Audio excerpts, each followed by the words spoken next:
One, two, three, four, five, six. I got good marks in botany, but I know hardly anything about real plants.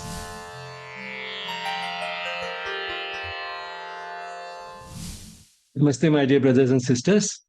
Namaste. The love and blessings of the Mother and Sri Aurobindo to all of you. I have with me here Narinder Beri, who has spent the last 1 week or so at Sri Aurobindo Ashram Delhi branch. Narinder is a person who is walking consciously the spiritual path. He is around 40 years of age and started walking this path consciously, or at least in an obvious way, as early as the age of around 10. So, and along with that, of course, he's very intelligent. He's an engineer and currently working with Meta.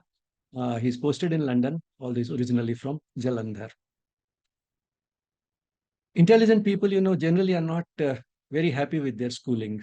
They go through it because there's no other choice, but they don't have very fond memories of schooling in general, although they can remember a few model teachers whom they would like to emulate if they themselves become teachers. And another thing which such people do is that they try and find a good school, an ideal school of the type that they have been dreaming about for their child. So these are some of the things which Narendra has also felt and has been doing. So let's first start with uh, what is it that you found most defective in your schooling and how some model teachers and your father tried to make up for it. Sure. Um, so back when I was growing up, I did not have that much awareness as much as I have right now. Yes. I was more of Hmm? Yeah, naturally. I mean, yeah. So I was more of like my father used to teach me. I was going to one of the best schools in Jalandhar city, and I used to make the best of it. I used to secure the first prize in every grade, every class. And I used to enjoy my studies because there was little else to do. There were not too many distractions, and my father used to put a lot of effort in me. Mm, so, but when I reached the stage where I would where my daughter was born, I naturally started thinking some things. The first thought that came to my mind was that, hey, when I was a kid, my father used to teach me every single subject, and in a way, it should be taught, which probably was by inquiry, by exercising curiosity, by slowly working the problems out, and much more practical, and not that much theoretical or cramming. Um, but at the same time, I did spend all that time in school. I did spend all that time in school, and I would come back home, and my father would we would do it in our own way, and that was the way for me. Except for a few teachers in school who till today give me goosebumps when I remember their style of teaching. So I started wondering the same thing, that hey, will the same be repeated with my daughter? Will will it happen the same way? Now, why I did it that why I had to think it this way, because I think I lost all the time which I could have spent on more useful pursuits. For example, if I could have used some of that time to play more sports which I was interested in, to learn yoga asanas, which I learned later in my life when I fell sick, and the profound effect they have had in my life till date, or to read a more broader literature, or to go and see places. And but what I started figuring out was that, hey, you have just 24 hours in a day, and if you come back at 3 p.m., 4 p.m. from school, and you end up doing homework, or you start learning things the right way with the right teachers, you don't have all the time left to probably devote yourself to athletics or music or some form of art which ends up balancing you. So this is where the questioning started. Would you like to share that how I'm in school sometimes in languages? The teacher would tell you that here is the question at the end of the chapter, and the answer to it is in this lesson from here to here. So put the brackets there. So whatever is between the brackets is Yeah. the answer. Whereas your father told you that no, firstly, the answer should be tailor made to the question. Pay attention to the question first and then see what has been asked and answer that.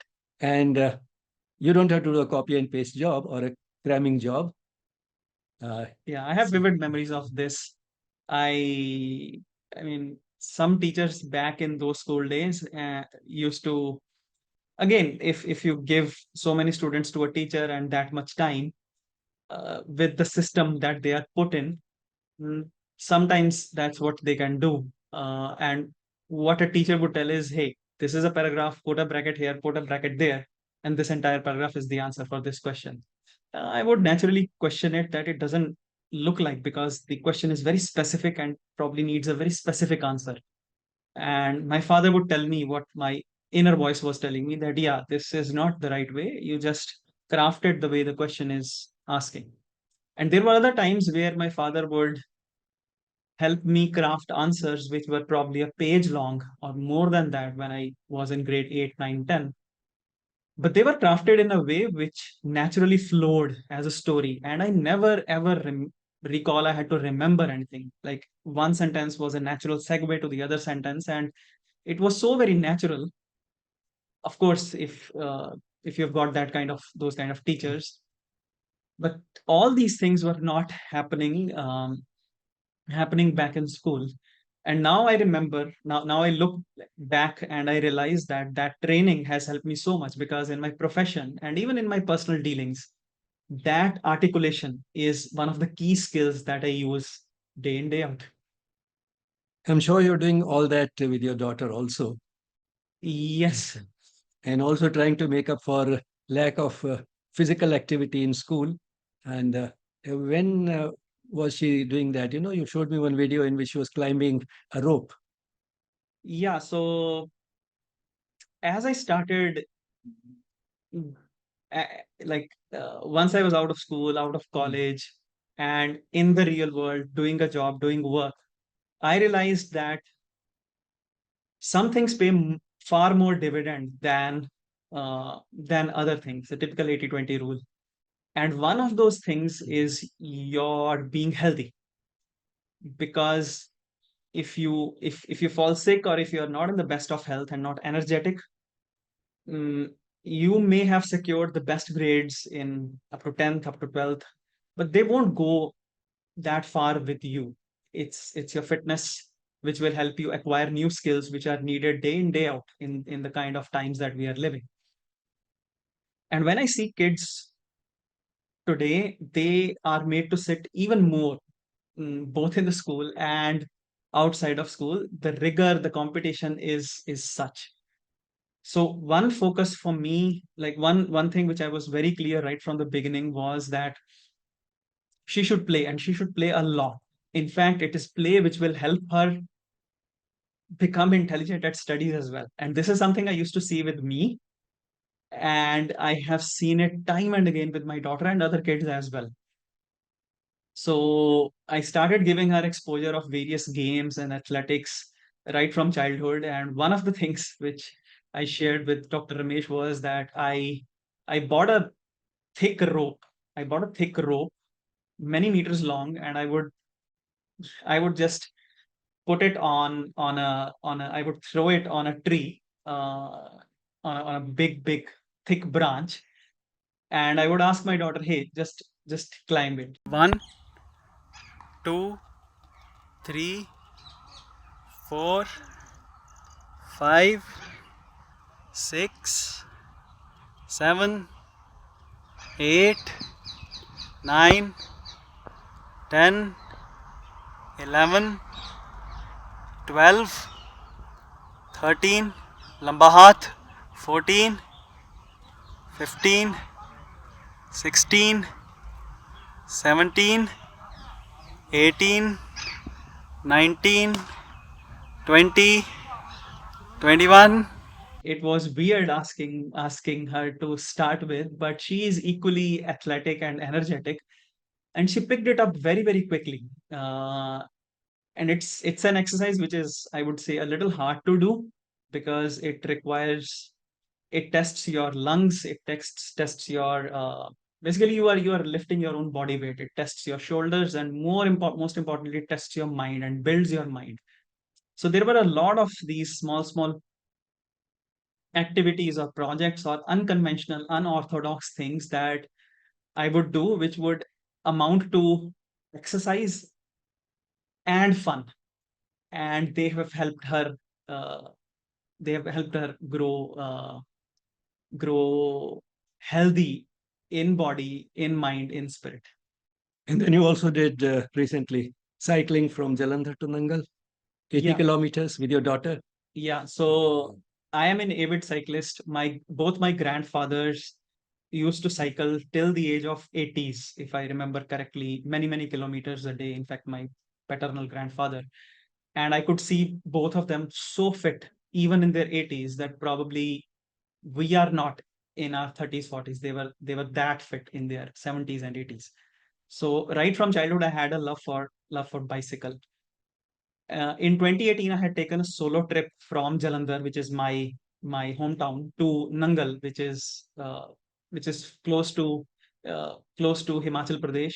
If you have ever heard of Bhakra Nangal Dam, through the hills of Himachal Pradesh, I had cycled, and it's almost 100 kilometers, and I had split it on 2 days, 50 kilometers one, 50 kilometers other, and it was fun, like going through the hills of going through the hills with the breeze blowing, and it was an experience for me. I wanted to do it again with someone, and in 2022 December, I requested my daughter that, hey, you're grown up now, um, you're 10 and a half or almost 11 years of age, let's do it. She was encouraged and a little doubtful, but we have that team, we have that partnership, by God's grace, that she said yes, I want to do it. So we started at 7 a.m. in the morning from Jalandhar, and we finished at almost 7 8 p.m. in the evening. So uh, it was like we also wanted to do it on 2 days, but my daughter was so energized halfway through when we had finished that day's target, that she just wanted to wrap up the rest on the same day, simply because it was fun. Like we would stop in between, open up our aloo parathas in a field, sit on a cloth, and that was an experience. That was a project which built her up again, physically, mentally, and spiritually as well. So I keep doing some of these projects and activities to help a child learn the inherent qualities and strengths that are there within them. Sure, as you said quite rightly, it's not just physical exercise. The cycling trip and, of course, the rest of such activities are also important for the mind. They help you improve your mental abilities and, as you said, spiritual abilities because you are in tune with nature, and that itself is such a spiritually uplifting experience. Yeah, so one place we stopped and we were eating aloo paranthas, and we were very very hungry. And I remember my daughter telling me that, hey, there is this bull roaming around, Mm. and he also might be hungry. We were very very hungry because we had cycled, but we spared a parantha, and she said, okay, let me go and feed that bull. So certainly I could see that spiritual aspect. I vividly remember the place we had stopped, and this thing happened. You were not happy with the school to which you went to in India, and you were not happy with the school to which your daughter went in India, and you were not happy also with the school to which your daughter went in London. And that's how I think it was COVID and post COVID that you decided that your daughter would not go to school at all and you started homeschooling, isn't it? Yeah, I would not exactly say not happy. I would say I was questioning all the time whether it's truly adding value and whether it will help her realize all the potential that she has. Or will it be the case that at age of 30 or 40, she will look back and she will say, hey, probably I could have spent my time in more worthwhile pursuits. And or maybe she will come up to me and say, Dad, did you know this? That I could have taken another path. Uh, in my case, I knew because I had built a lot of awareness, seen a bunch of things. So I wanted to share that awareness right from the childhood. Um, yeah, so when COVID happened, 1 year she was in grade three at that time, and we returned back to our hometown, my wife's hometown, Nangal. And 1 year she did this online schooling. It was a weird experience. Both of us, me and my wife, we would see her just sort of going through the motions. Like for a child who is in grade four, online schooling is did not make much sense to us. Like the real value is when a kid is surrounded by kids with the energy of the teacher, and that energy is what they go to the school for. The content that is there in books at that age is doesn't add too much value. So I remember one evening, I and my wife, we were discussing that, hey, probably this is not working out, and it's just prolonging, and we were seeing the lessons being taught. We were questioning how much value it is adding versus if she is just left and she can read, she can cycle and roam around. That probably would have added far more value. And all these things were a little possible in Nangal. It's a small place, not much crowded, uh, didn't have uh, didn't have that much uh, worse a situation during COVID than probably some more populated places had. So I and my wife were discussing it, and we had sort of arrived at a conclusion that we will withdraw her from school if this continues in grade five.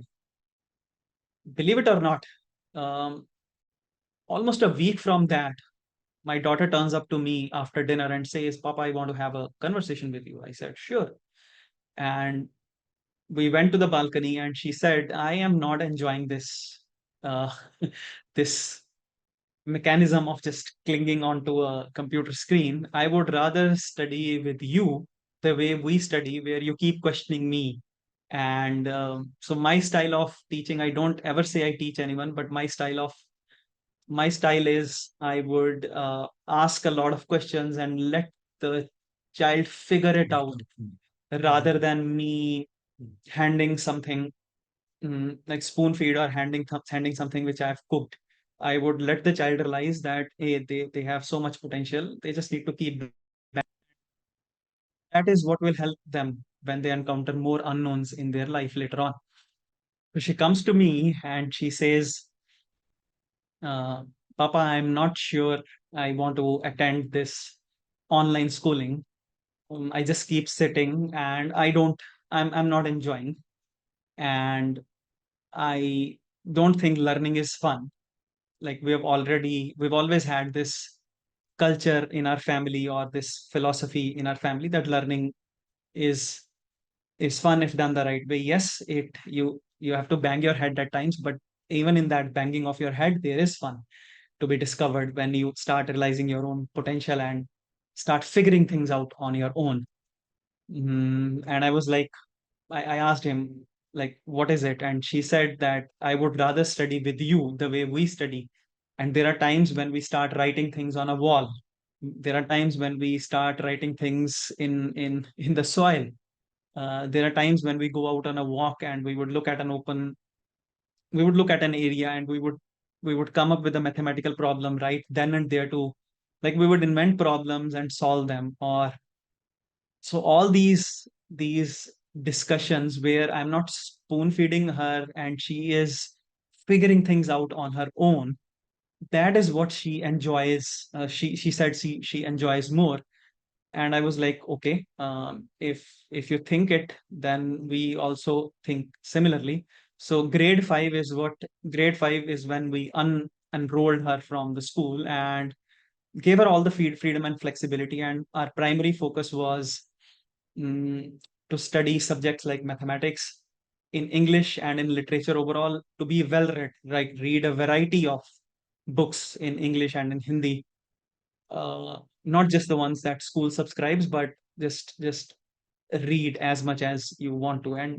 And then a lot of physical activity, be it cycling, be it playing in the parks, and learning from the larger family and from various people that you meet. And that played out so beautifully, the way her, like now that I look back, the way her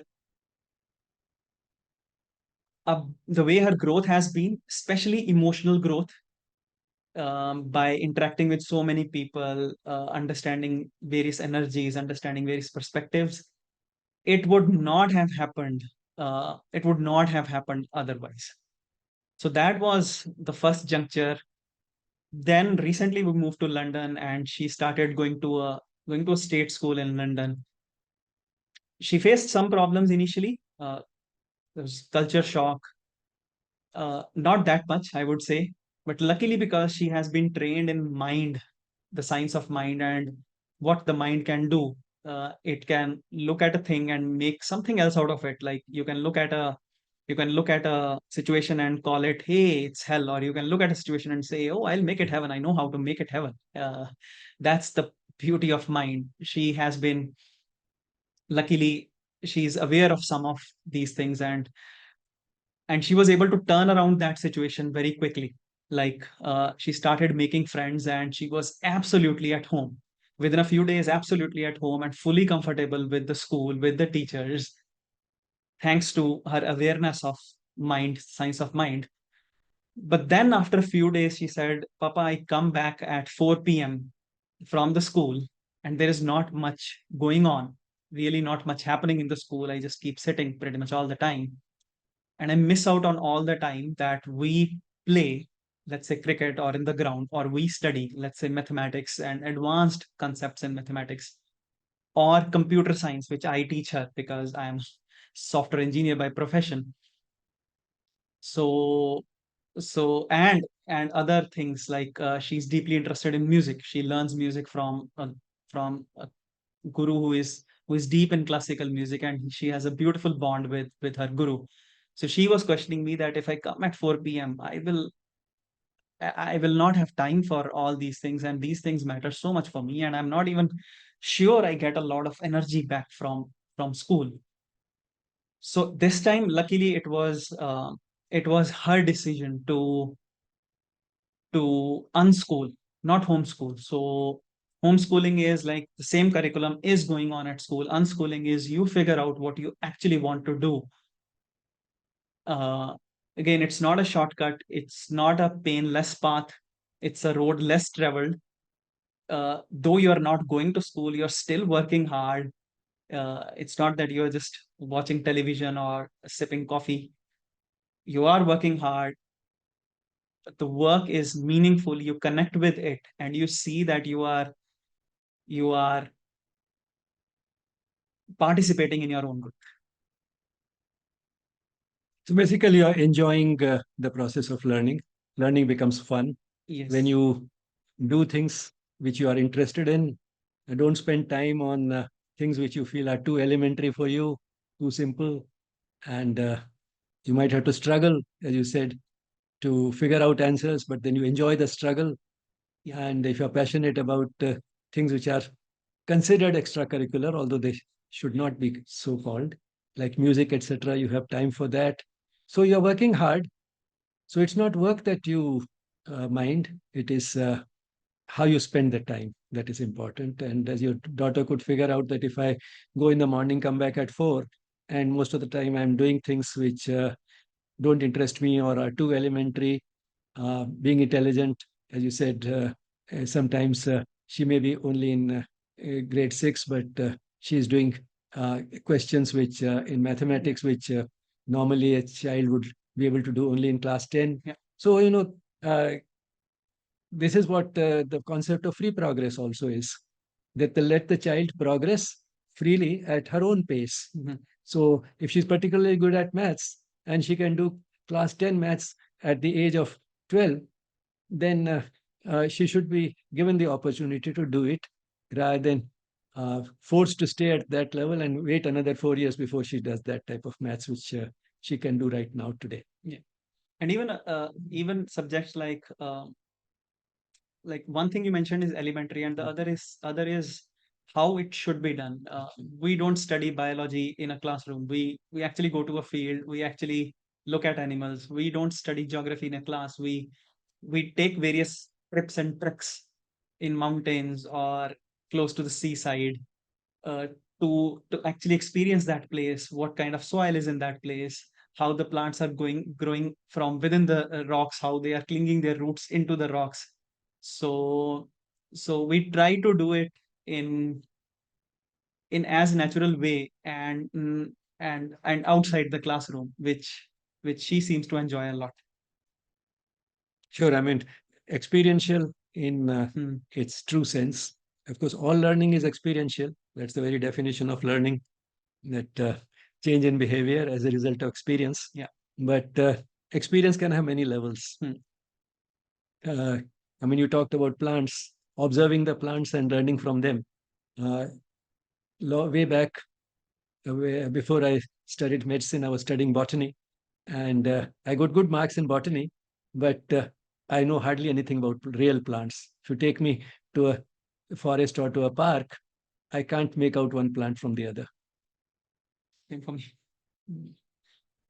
This path of unschooling is very challenging. It's challenging because it's a road less traveled, and a parent like me has to constantly figure out the next steps on the path and find good teachers, uh, good human beings to associate with, whom my child can learn from, and create that environment, so she's not missing out on the really interesting things that happen in school. For example, drama, for example, stage, debates, and extemporaries, or just hanging around with friends, or being with some great teachers who can leave a big imprint in your life.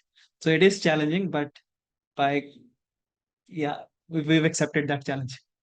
Yes, it's by accepting challenges that challenges can be converted into opportunities. And that's what you have been doing all along. I wish you all the best, uh, because you're working sort of against the system, or at least outside the system. And at a certain stage, it becomes important to somehow fit into the system once again. Uh, that's the sort of struggle that parents like you can go through in a world which is rather well structured.